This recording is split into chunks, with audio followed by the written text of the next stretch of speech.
The Church of South India Diocese of Medak Holy Trinity Church బొలారంపై state సమర్పిస్తున్న daily Bible డివోషన్స్కి స్వాగతం.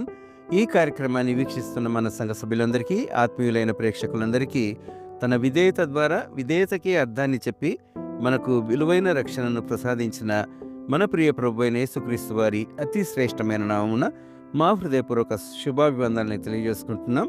ఈనాటి కార్యక్రమంలో యోనా గ్రంథము 1-2 అధ్యాయాల నుండి యోనా యొక్క వివిధ మనస్తత్వ పార్శ్వాలను మనం తెలుసుకుందాం.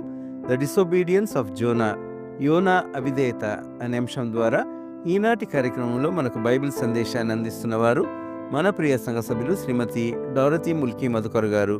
సందేశాన్ని వెనుక మునుపు క్రీస్తు ప్రభుని జీవిత విధానం ద్వారా మనము విధేయతను నేర్చుకొని ఆశీర్వదించబడేలా ఈ భక్తి గీతాన్ని విందాం.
పగవారిని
దేవనామంన ఎస్పీసీ సంఘం అందరికీ నా యొక్క శుభములు తెలియజేస్తున్నాను. ఈ ఇచ్చిన అవకాశం బట్టి దేవునికి వేలాది కోట్ల వందనాలు చెల్లిస్తున్నాను. ప్రభు మరొక దినంను, మరొక గడియను, ఈ సమయం మనకిచ్చినందుకు, ఒక చిన్న వాక్యాన్ని పంచుకున్నందుకు ఇచ్చిన సమయం బట్టి వందనాలు చెల్లిస్తున్నాం. ఈరోజు ధ్యానంగా మనము యోనా యొక్క గ్రంథం నుంచి 1-2 అధ్యాయాలు మనము చూసుకుందాము, కొంచెం ధ్యానించుకుందాం. చిన్నప్పటి నుంచే మనకి యోనా ఒక స్టోరీ మనందరికీ తెలిసే ఉన్నది. యోనా అనగానే మనకు ఒక చేప గుర్తొస్తుంది. చేప యోనాను మింగినట్టు మనకి గుర్తు వస్తుంది. కానీ దాంట్లో ఉన్న మర్మాలు మాత్రం చాలా ఉన్నాయి. అవి ఎంత చదివినా, ఎన్నిసార్లు ఈ గ్రంథాన్ని చదివినా అది మనకి చాలా మేలు కలుగుతుంది. కాబట్టి సమయం దొరికినప్పుడల్లా ఈ గ్రంథాన్ని మీరు చక్కగా చదివి దాన్ని మెడిటేషన్ చేయండి అని నేను కోరుకుంటున్నాను. ప్రభా, ఈ వాక్యాన్ని పంచుకుంటున్నందుకు తండ్రి, మీరు మాతో ఉండమని వేడుకుంటున్నాను. యోనా గురించి ప్రభా లోతైన మర్మాలు మనకు తెలియచేయమని వేడుకుంటున్నాము నాయన. యోనా ఇచ్చిన ప్రభా ఒక గొప్ప సమయం ఇచ్చావు నాయన. అలాగనే ప్రభా మాకు కూడా ఎన్నోసార్లు సమయాలు ఇస్తున్నావు ప్రభా, కానీ మేము పోగొట్టుకుంటున్నాం. అలా కాకుండా సహాయం చేయమని, మేము ముందుకు సాగడానికి కృప చూపించి నీ ఆత్మతో, నీ బలంతో, నీ జ్ఞానంతో నింపమని క్రీస్తు పేరిట వేడుకుంటున్నాము తండ్రి. ఆమేన్. యోనా గ్రంథం నుంచి మనము ఫస్ట్ 2 వచనాలు మనము చదువుకుందాము. యోనా రాసిన గ్రంథము ఫస్ట్ 2 వచనాలు, మొదటి అధ్యాయం నుండి. యెహోవాకు అమిత్తాయి కుమారుడైన యోనాకు ప్రత్యక్షమై ఇలాగూ సెలవిచ్చెను. నినవే పట్టణస్థుల దోషము నా దృష్టికి ఘోరమాయెను గనుక నీవు లేచి నినవే మహాపట్నముకు పోయి దానికి దుర్గతి కలుగునని ప్రకటింపుము. ప్రభు అయితే యెహోవా మనం ఏం చూస్తున్నామంటే, ఈ ఫస్ట్ యోనాకి దేవుడు ప్రత్యక్షమై ఈ వాక్కు ఇచ్చాడు. ఎక్కడికి వెళ్ళమన్నాడు? నినవే పట్టణానికి వెళ్ళి వాళ్ళకి చెప్పుము. ఎందుకనంటే వాళ్ళ చేసిన పాపంలో, వాళ్ళు ఎన్నో భయంకరమైన పాపాలను చేస్తున్నారు. అవన్నీ నా దృష్టికి వచ్చినాను. కాబట్టి మీరు అక్కడికి వెళ్ళి అక్కడ ప్రకటింపుము అని చెప్పుమని యోనాని దేవుడు దర్శనమిచ్చి మాట్లాడాడనమాట. సో యోనా ఏం చేశాడనంటే, యోనాకి ఈ నినవే పట్టణస్థులు అంటే చాలా కోపం. ఎందుకనంటే వాళ్ళు మనకి ఇజ్రాయెల్ వాళ్ళకి చాలా శత్రువులు అన్నమాట. ఎప్పుడైనా అశ్షూరీయులు వాళ్ళు, ఎందుకనంటే వాళ్ళు చాలా చెడ్డవాళ్ళు. వాళ్ళు ఎవరితోనైనా యుద్ధం చేసి, ఇజ్రాయెల్ వాళ్ళతో యుద్ధం చేసి వాళ్ళ క్యాప్టివిటీ అంతా తీసుకోవాలని వాళ్ళ ప్లాన్స్ ఉండే. కాబట్టి ఈయన కూడా ఒక ప్రవక్తనే. యోనా కూడా ఒక పెద్ద ప్రవక్త. కానీ ఆయన ప్రవక్త ఎక్కడ ఉండే? ఇజ్రాయెల్లకు మాత్రమే ప్రవక్త ఉండే. చాలా గొప్ప ప్రవక్త ఆయన కూడా. కానీ దేవుడు అక్కడికి వెళ్ళమనంటే ఎందుకు వెళ్ళలేదు అనేది ఒక ప్రశ్న మనకు వస్తుంటే ఆయనకు ముందే తెలుసు. ఎందుకనంటే అక్కడ వెళ్ళినా ఆయనకి ఇష్టం లేదు. ఎందుకంటే వాళ్ళు బాగా కావడము, వాళ్ళు దేవుని రాజ్యంలోకి రావడము, వాళ్ళు పశ్చాత్తాపపడడం, ఇవన్నీ యోనాకి ఇష్టం లేదు. ఎందుకనంటే దేవుడు తప్పకుండా వాళ్ళ కార్యం చేస్తాడు అనేది ఆయనకు ముందే తెలుసు. కాబట్టి కోపం వచ్చింది అనమాట. అందుకే ఆయన దేవుడు చెప్పిన మాటకి ఆయన డిసోబీడియన్స్ చేసిండు. సో ఇవాళ మనము చిన్న యోనా యొక్క డిసోబీడియన్స్ అండ్ డెలివరెన్స్ గురించి మనం నేర్చుకుంటున్నాము. సో ఈ యొక్క చిన్న పాఠము మనం చూసుకుందాం. నినవే పట్టణము చాలా పెద్దది, చాలా మంచి పట్టణం. కానీ అక్కడ ఉన్న మనుషులు చాలా పాడైపోయారనమాట. అందుకే వాళ్ళు అక్కడికి వెళ్ళినప్పుడు యోనా మనం చూస్తున్నాం. యోనాకు ఒక మంచి పేరు ఉంది. దాని మీనింగ్ హెబ్రియోలో ఏంటిదంటే పావురము, డవ్. డవ్ అంటే మనకి ఎంతో ప్రశాంతత, పవిత్రతకి ఒక సాదృశ్యం కదా. సో చక్కని మాటకి యోనాకి ఒక అర్థం ఏంటిదనంటే డవ్, పావురము. కానీ ఈయన ఏం చేసిందంటే తర్షీస్కు వెళ్ళడానికి ఓడ పట్టుకొని వెళ్ళిపోవడం అనమాట. యొప్పకు పోయినమాట. యొప్ప ఒక see port, beautiful see port. అక్కడ మనం చూసినట్టయితే సొలొమోన్ కూడా ఎక్స్పోర్ట్ అంటే అక్కడ అయిపోతుండే అనమాట. టింబర్స్ కానీ అంత పెద్ద పోర్టు, అంత బ్యూటిఫుల్ పోర్ట్ అనమాట మెడిటేరియన్ సీ దగ్గర. సో యొప్పకు పోయి ఆయన తర్షీస్కు పోవాలనేది ఓడనెక్కి అక్కడ నుంచి వెళ్ళిపోయి అని తనకు తెలుసు ఏం జరుగుతుందో ఏం జరగలేదో. అక్కడ వెళ్ళేసి కింది భాగంలో, ఓడ యొక్క దిగి భాగంలో పోయి అక్కడ పండుకున్నాడు అనమాట. అక్కడ పెద్ద తుఫాన్ వచ్చింది. ఎక్కగానే తుఫాన్ వచ్చినప్పుడు ఆయనకి ఏం చెయ్యాలో తెలియలేదు. ఓడ బద్దలైపోయే సమయం వచ్చింది. ఓడ నాయకుడు వచ్చి అందరికీ ఎవరి దేవతలకు వాళ్ళు మొక్కండి అని చెప్పినప్పుడు యోనా మాత్రం చక్కగా నిద్రపోయాడు అనమాట. ఎందుకనంటే ఆయనకు తెలుసు ఏం జరుగుతుందో, దేవుడు కాపాడుతాడు అనేసి ఆయనకు తెలుసు. ఎట్లయినా తెలుసు. మనం కూడా దాన్ని తప్పు చేస్తాం, కానీ మనకు పశ్చాత్తాపడితే దేవుడు మనల్ని కాపాడుతాడని మనకి తెలుసు. కాబట్టి చేసిన తప్పులే మనం ఎన్నోసార్లు రిపీట్ చేస్తుంటాం. అలా చెయ్యకుండా ప్రభు ఏమన్నాడు, ఒకసారి మీరు ముందుకు సాగిందంటే వెనుకకి తిరగకూడదు. మీరు నా రాజ్యంలో రావాలి అని అంటే మీ పాపంలన్నీ విడిచిపెట్టి నా దగ్గరికి రావాలని చెప్పిండు. అలాగే మనం కూడా ఎన్నోసార్లు తప్పులు చేస్తాం, కానీ దేవుని దగ్గరికి వెళ్ళి పశ్చాత్తాపడి మళ్ళీ మనము వెనకకి తిరిగి దాన్ని మళ్ళీ డబుల్గా మనం రిపీట్ చేయకూడదు అనేది మనము నేర్చుకుంటాం. లేచే దేవుని యందు మనవి చేస్తున్నాడు. మళ్ళీ అప్పుడు ఆయన నావికుడు వచ్చి అందరికీ అడిగాడు అనమాట, ఇక్కడ ఇది మామూలు తుఫాన్ కాదు, ఇదొక స్ట్రామ్, పెద్ద భయంకరమైన స్ట్రామ్. ఇలాంటి స్ట్రామ్ ఆయన జీవితంలో నావికుడు ఎప్పుడు కూడా చూడలేదన్నమాట. సో ఆయన ఏం చేసిందంటే, ఇది ఏదో భయంకరమైన ఎవరో ఏదో తప్పు చేసిండ్రు కాబట్టి మనకి ఒక పెద్ద తుఫాన్ వచ్చింది అని. ఈ తుఫాన్, ఈ సముద్రం అనేది అలలు, ఒక పెద్ద వరల్డ్ అన్నమాట. అది కూడా దాంట్లో ఎన్నో జంతువులు, జీవరాశులు, అప్ అండ్ డౌన్స్ అన్నీ ఉంటాయి. ఈ వరల్డ్లో కూడా మనకి ఎన్నో అప్ అండ్ డౌన్స్ వస్తాయి, ఎన్నో కష్టాలు వస్తుంటాయి. కానీ మనము వాటిని జయించి ముందుకు వెళ్ళాలి. కాబట్టి నోవా ఏం చేసినట్టు కిందికి వెళ్ళి దాచుకొని పండుకోండి, ఓయ్ నిద్రపోతా, నీకేం వచ్చినది అని నావికుడు అన్నాడు అనమాట. అంత పెద్ద ప్రవక్తకి ఏమన్నాడంటే నిద్రపోతా అన్నాడు. ఎప్పుడైతే మన గాడ్కి డిసొబీడియన్స్ ఉంటామో వేరే వాళ్ళకి మనము ఛాన్స్ ఇస్తామో మనల్ని ఇష్టం అన్నట్టు అనడానికి. కానీ ఎప్పుడైతే మన దేవునిలో కట్టబడి ఉంటామో, దేవునితో కనెక్షన్ ఉంటుందో, నిందలు వచ్చినా కూడా దాంట్లో మనకి డబుల్ జయం ఇస్తాడని మనము నమ్ముతున్నాం. కాబట్టి ఎన్ని కష్టాలు వచ్చినా దేవుని మాత్రం గట్టిగా పట్టుకొనే ఉండాలా. మనకి ఇంకొకరితోని మాటలు రాకుండా చూసుకోవాలి. ఇదెంత పెద్ద చిన్న మాట కాదు నిద్రపోతా అనేది.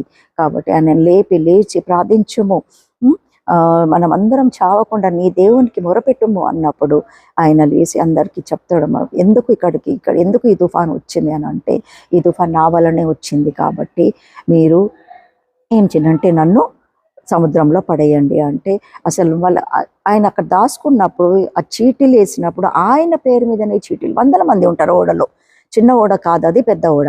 కాబట్టి 100 మంది ఉంటారనమాట. మనం పౌలు ఓడలు కూడా చూసినాం కదా, పెద్ద ఓడ, దాంట్లో కూడా చాలా మంది ఉండే. అట్లనేది ఈ ఓడలు కూడా చాలా మంది ఉన్నారు. కానీ ఆ చీటీలో ఒకటే మాట, ఒకటే పేరు వచ్చింది, అది యోనా పేరు వచ్చింది అనమాట. ఆ యోనా పేరు ఒక్కటే వచ్చినందుకు అందరు నిజంగానే ఈయనని తప్పు చేస్తున్నాడు, మేమేం చేయాలంటే, నువ్వు ఎవరు ఏంటి అని ఎన్నో క్వశ్చన్స్ అడిగారన్నమాట. మనం తప్పు చేసినప్పుడు మనల్ని ఎన్నో క్వశ్చన్స్లు అడుగుతారనమాట. సో ఇదంతా కూడా జరిగింది మనకందరికీ మాట, ఈ స్టోరీ అందరికీ తెలుసు. అంత లోపల ఉన్న మర్మాలు ఏంటి అని అంటే, దేవుడు ఇచ్చిన ఆజ్ఞను మనము తొలగించొద్దు. ఎప్పుడైతే పడేసారో, చేప మింగిందో, ఆ చేప కడుపులో భయంకరమైన చీకటి. మనం తప్పు చేస్తే మనం ఎక్కడ ఉంటామో, చీకటిలో ఉంటాం. చీకటి నుంచి బయటకు రావాలంటే ఒకటే మార్గము, ఏసయ్యకి మొరపెట్టడము, అదొకటే మార్గం. 3 days ఆయన ఏం చేసిందంటే 3 nights అక్కడ దాంట్లో ఉండి, చేప కడుపులో ఉండి, ఆ చేప ఆల్రెడీ దేవుడు ముందే రెడీ చేసి పెట్టాడు. ఆ కడుపులో ఉండి 3 days మొర్రపెట్టినప్పుడు దేవుడు ప్రార్థన ఆలకించిండు. అప్పుడు ఏమంటుండంటే, నీవు నా ప్రాణము కూపములో నుండి పైకి రప్పించి ఉన్నావు, కూపంలో నుండి నా ప్రాణము నాలో మూర్ఛిల్లగా నేను యెహోవాను జ్ఞాపకం చేసుకోనండి. నీ పరిశుద్ధ ఆలయంలోకి నీ యొద్దకు నా మనవి వచ్చింది. అసత్యమైన వ్యర్థ దేవాలయందు లక్ష్యముంచు వారు తమ కృపాధారము విసర్జించురు. కాబట్టి ఈయన కూడా అన్ని విసర్జించి ఈయన ప్రామిస్ చేస్తాడు ఏందనంటే, ఇంకొకసారి నేను ఇలాంటి తప్పులు చెయ్యను. కాబట్టి మనము కృతజ్ఞత స్తుతులు నేను చెల్లిస్తాను, నన్ను కాపాడు, నా పైకి తీసుకురా, ఈ అలలను తట్టుకోలేకపోతున్నా. అలా చేప అటు ఇటు తిరిగినప్పుడు ఆ కడుపులో ఆయనకి ఎంతో తిప్పుతుండొచ్చు, ఎంతో భయంకరమైన పరిస్థితి, చీకటి, ఆకలి, దాహము అన్నీ ఉన్నాయన్నమాట.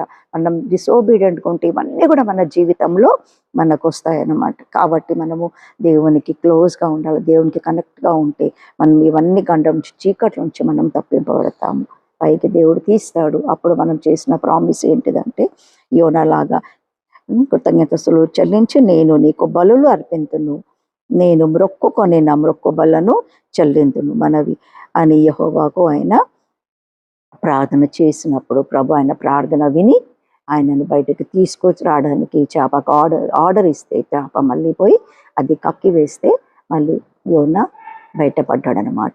ఇది ఒక దేవుని యొక్క కృప. కాబట్టి ఎప్పుడైతే మనం దేవుని కనెక్షన్లో ఉంటామో మనం లైట్లో ఉంటాం, మనం డార్క్నెస్లో ఉంటాము. So always be obedient and don't be disobedient to God. చిన్న పని దేవుడు మనకు ఈ ఒక వాక్యం చెప్పడం కూడా చిన్న పని. ఈ వాక్యంలో నుంచే మనం ఏంటిదంటే చిన్న మెల్లమెల్లగా ఇంకా అభివృద్ధి చెందుతాం, ఇంకా నేర్చుకుంటాం, ఇంకా దేవుడు ఇంకా దీని తర్వాత ఏ పని చెప్తాడో మనకి తెలియదు. కాబట్టి ఆ పనికి కూడా మనం ఇప్పటి నుంచే రెడీగా ఉండి ముందుకు సాగాలనేది మనం నేర్చుకుంటున్నాము. కాబట్టి దేవుడి నామానికి స్తోత్రం చెల్లిస్తున్నాము. దేవుడు మనల్ని డార్క్నెస్ నుంచి బయటకు తీసుకొచ్చాడు. మనకు తెలుస్తుంది ఏది చెడు మార్గము, ఏది రైట్ మార్గము. మనం ఎన్నో వాక్యాలు వింటున్నాము. కోవిడ్ తర్వాత చాలా బడపడ్డారు దేవుని బిడ్డలు. కాబట్టి మనం అన్ని నేర్చుకుంటూ దేవుని రాజ్యానికి సిద్ధపరచడానికి మన దేవుడు ఇప్పటి నుంచే మనల్ని సిద్ధం చేస్తున్నందుకు దేవునికి వందనాలు చెల్లిస్తున్నాను. ప్రభు మనకి చక్కని వాక్యం ఇచ్చినందుకు మనం కూడా ఇట్లా డిసోబీడ్గా ఉండకుండా మనం ఏం చేయాలంటే దేవునికి ఒబీడియంట్గా ఉండాలి అనేది మనం నేర్చుకుందాం. ఈ పాఠం ద్వారా మనం నేర్చుకుందాం అనమాట. ఎంత ప్రవక్త అయినా కూడా దేవుని మాటలు మనము వినాలి. ఆయన ఉద్దేశము డిఫరెంట్గా ఉంటుంది. ఆయన సొంత నిర్ణయం తీసుకుంటారు. దేవుడు అక్కడికి వెళ్ళమంటే కూడా he took his own decision that not to go to Nineveh but go to Tarshish. So ఇలాగా మనం ఎప్పుడైతే మనం ఓన్ డిసిషన్ తీసుకుంటామో, నిర్ణయాలు తీసుకుంటామో అప్పుడు మనం చీకట్లోనే ఉంటాము. కానీ ఆ చీకటి నుంచి బయటికి రావడానికి కూడా దేవుడు మనల్ని ప్రేరేపిస్తాడు. ఎందుకంటే మనం దేవునితో కనెక్ట్ అయ్యి ముందే ఉన్నాం కాబట్టి తప్పులు చేసినా కూడా దేవుడు మనల్ని పైకి తీసుకొస్తాడు అనేది మనం ఈ యొక్క 2 అధ్యాయాలు మనం నేర్చుకున్నాం. ప్రభు ఈ 2 అధ్యాయాలు దీవించి ఆశీర్వదించును కాక అని ప్రార్థిస్తాం.